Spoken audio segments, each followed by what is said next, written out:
শ্রীরামকৃষ্ণ জীবন ও উপদেশ।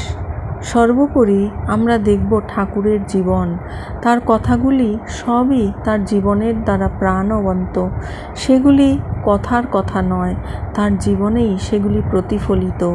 তার বাণীর সমুজ্জ্বল দৃষ্টান্তস্বরূপ হয়ে রয়েছে তার জীবন। তাই তার জীবনের প্রতি দৃষ্টি দিলে আমরা কথামৃত সহজে বুঝতে পারি। যেন এই জন্যই তার আবির্ভাব এই বর্তমান যুগে, এই অনিশ্চয়তার যুগে, যাকে আমরা বলি ঘোর কলি। যারা শ্রীরামকৃষ্ণে বিশ্বাসী তারা মনে করেন, এবং স্বামী বিবেকানন্দও এই কথা বলতেন, যে ঠাকুরের জন্ম থেকে সত্য যুগের আরম্ভ হয়েছে। আমরা এই সত্য যুগের আরম্ভে এসেছি। এটা বড় কম কথা, কম সৌভাগ্য নয়। এমন যুগে এসেছি যখন শ্রীরামকৃষ্ণের জ্বলন্ত প্রভাব চারিদিকে ছড়িয়ে পড়ছে। প্রবল শক্তির যেন একটা পুঞ্জীভূত রূপ আমরা প্রত্যক্ষ করছি।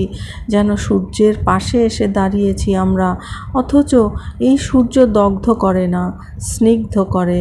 শ্রীরামকৃষ্ণের ভিতরে ভীতিজনক কিছু নেই।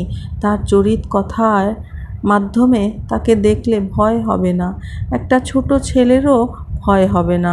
চিমটে নেই, জটা নেই, ভস্ম নেই, নেই কোনো রকম বিকট হুঙ্কার। তার উপদেশের ভিতর এমন কোনো কঠিন কথা নেই যা আমাদের পক্ষে দুর্বোধ্য। কত সোজা করে বলছেন, যাতে আমরা অনায়াসে বুঝতে পারি, যাতে আমাদের মন বিভ্রান্ত না হয়। ভগবানকে ভালোবাসার প্রসঙ্গে বলছেন, কীরকম ভালোবাসা? না, যেমন বাপ মাকে আমরা ভালোবাসি। বলছেন 3 টান একসঙ্গে হলে তাকে পাওয়া যায়। মায়ের ছেলের ওপর টান, সতীর পতির ওপর টান, বিষয়ীর বিষয়ের ওপর টান। এই টানগুলি আমরা বুঝি, কারণ আমাদের সকলেরই জীবনে এগুলি অল্প বিস্তর অনুভূত। বলছেন এই রকম 3 টান একসঙ্গে হলে তাকে পাওয়া যায়। খুব বেশি শাস্ত্রজ্ঞান দরকার নেই এইটুকু বুঝবার জন্য। তাকে পাবার জন্য কোনো একটা বিকট রকমের সাধনার কথা বলছেন না, সোজা কথা। ধ্যান করব কোথায়? বলছেন মনে, বনে, কোণে। বনে বলছেন, বনেতে সকলে পারবো না যেতে। কোণে, বাড়ির কোণে, ঘরের কোণে বসে তাকে ডাকলে তাতেও হবে। যদি এমন একটি কোণও না পাওয়া যায় যেখানে তাকে নির্জনে ভাবতে পারি, তাহলে মনে, পরিবেশ নিরপেক্ষ হয়ে করলেও হবে। কেউ বলছেন, মশাই অত সাধনা টাধনা করবার সময় নেই।